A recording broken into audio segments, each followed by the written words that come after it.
Hi Living Guardians, Unseen Inquisitor here.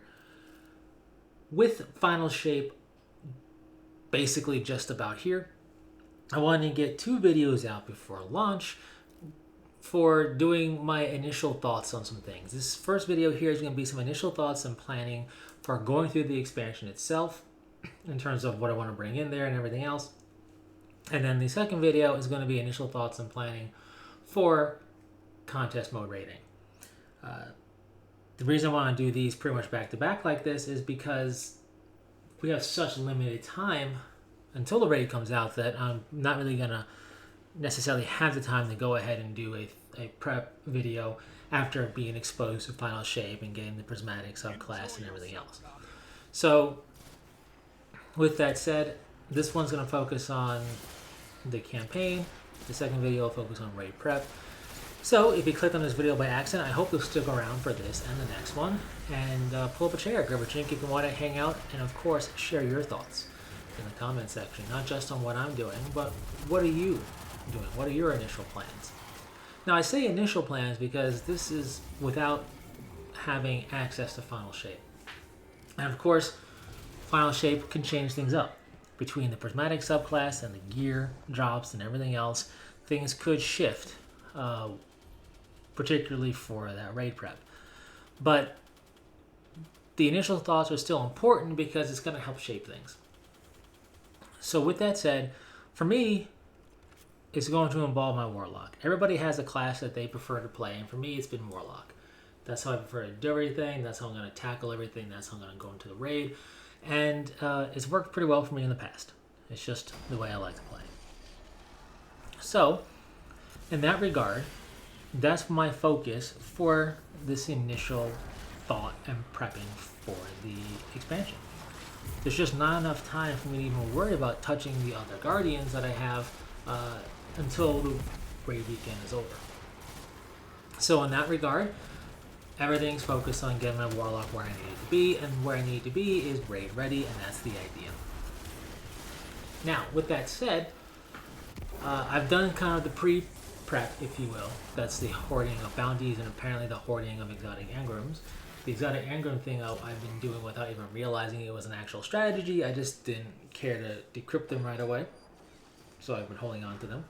And as far as the bounties go, that's been a strategy for a while now. Every time I always assume it's not going to work, so I don't get so hung up on it being there. But with Final Shape, we have the Pathfinder system coming in place, so I feel there's a greater than 0% chance that we could have our bounties wiped. And unlike probably the rest of the player base on the internet, I won't whine or cry about it if it happens, because it's not really the biggest of deals. Because that's all focused around the artifact, which we are getting day 1. And it's a little boost to getting the unlocks for the artifact. It also gives us a little boost to unlock for the pass, the season pass, battle pass, act pass, whatever they're calling it. And while I assume the pass will be there, it's hardly the important part. The important part is the artifact, because that's how we get things to stun champions, and that's how, for our weaponry as passive, and that's how we get other passes to really help out builds and become a bit more powerful and all that.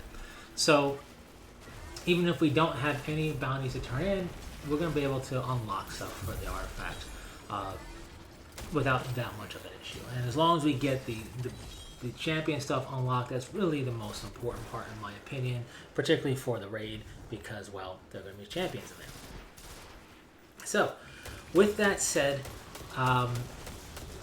the goal for me is to be able to raid prep, and that means tackling the Legend campaign.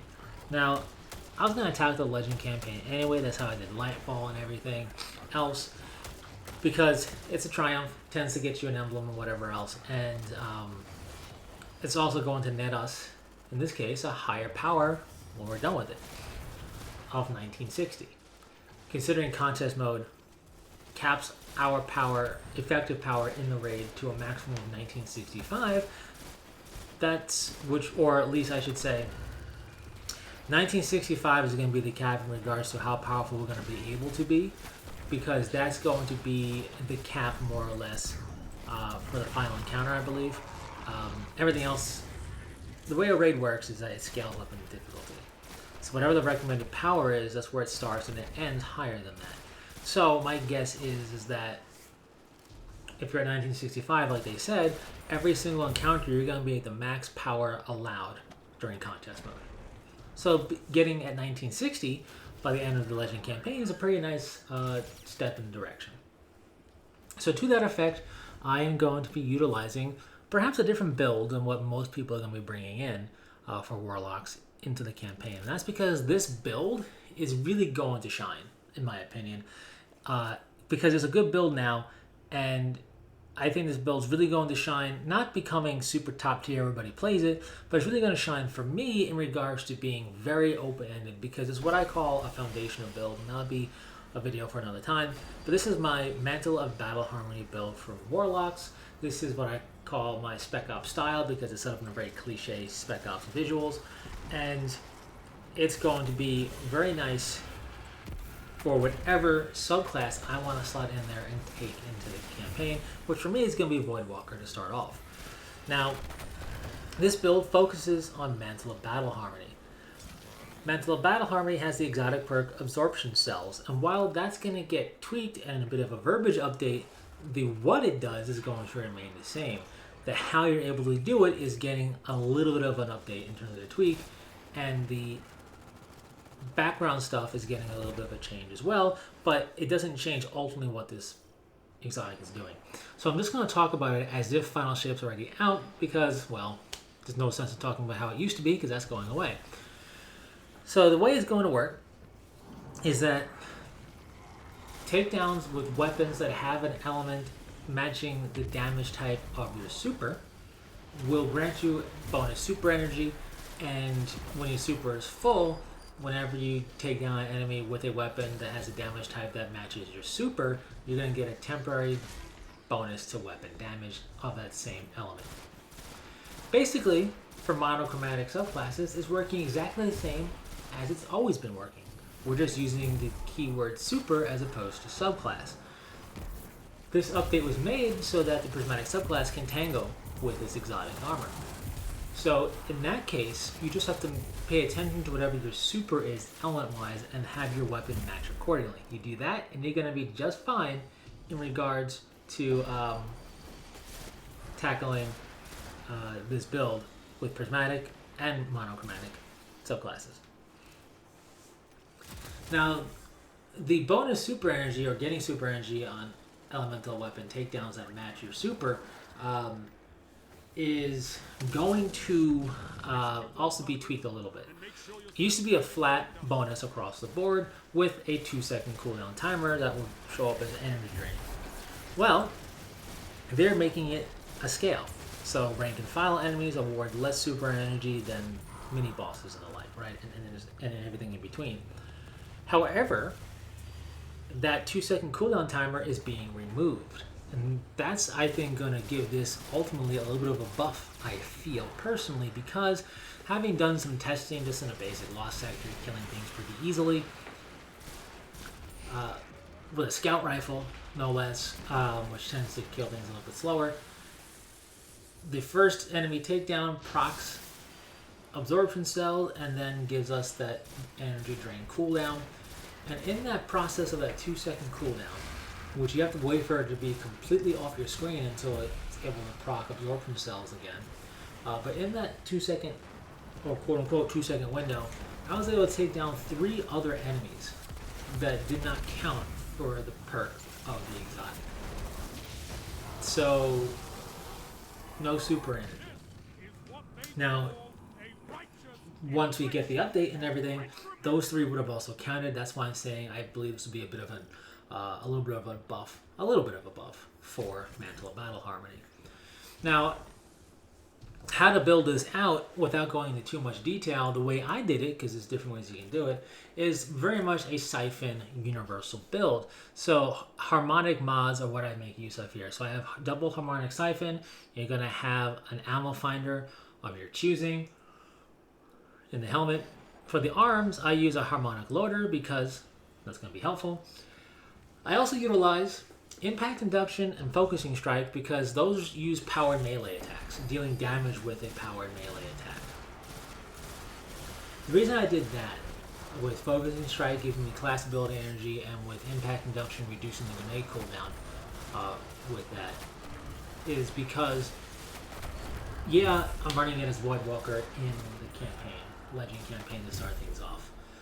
In the past, I've used this with Solar and Stasis. And Stasis, the grenades don't really kill off things, they freeze. And Solar, I've used this with and without Healing Grenade. So if I have the Utility Grenade, I'm not going to be able to really benefit from grenade-focused mods that rely on the grenade to do something. But I'm always going to have a power melee charge capable of being used. Even in Strand Threadling builds where you go into the ethereal. You do that with your melee, but you can also just use your melee if you had to. So the fact that I could get a benefit from just doing power melee damage is why I run those mods here. For the chest armor, I even run a Harmonic Reserve, which isn't really necessary. Honestly, you could just run an extra resistance, and depending upon how things feel in the campaign, I might do that.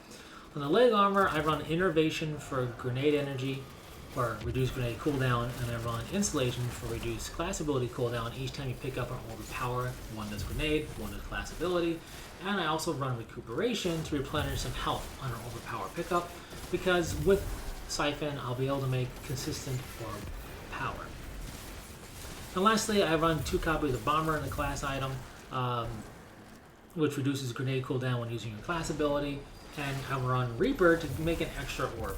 Now, I might sub this out for Powerful Attraction, again, depending upon how the campaign feels, because that's a little bit safer for getting those orbs to do all the different things, at least when you pop your class ability. Good work, Guardian. My class ability is always going to be Healing Rift, especially in these harder campaign situations, so that is always going to be helpful.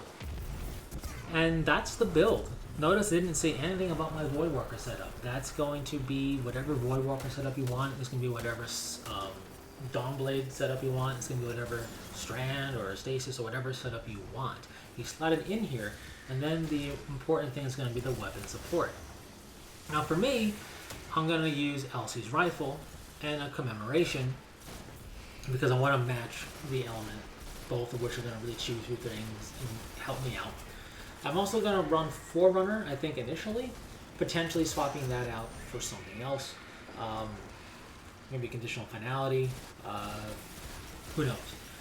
But that is my goal going in with this setup. Now, if I go Solar, I'll use Luna's Howl or my Authoritative or Polaris Lance, or even, assuming the pass is available right away, the new Red Death Reformed. In any case, the name of the game is to match your super. And what's nice is, whenever we go into prismatic mode in the campaign, once I know what my super is, I could quickly swap weapons and still make use of this build with prismatic. Which, from what I hear, prismatic is pretty gross. So that'd be pretty cool.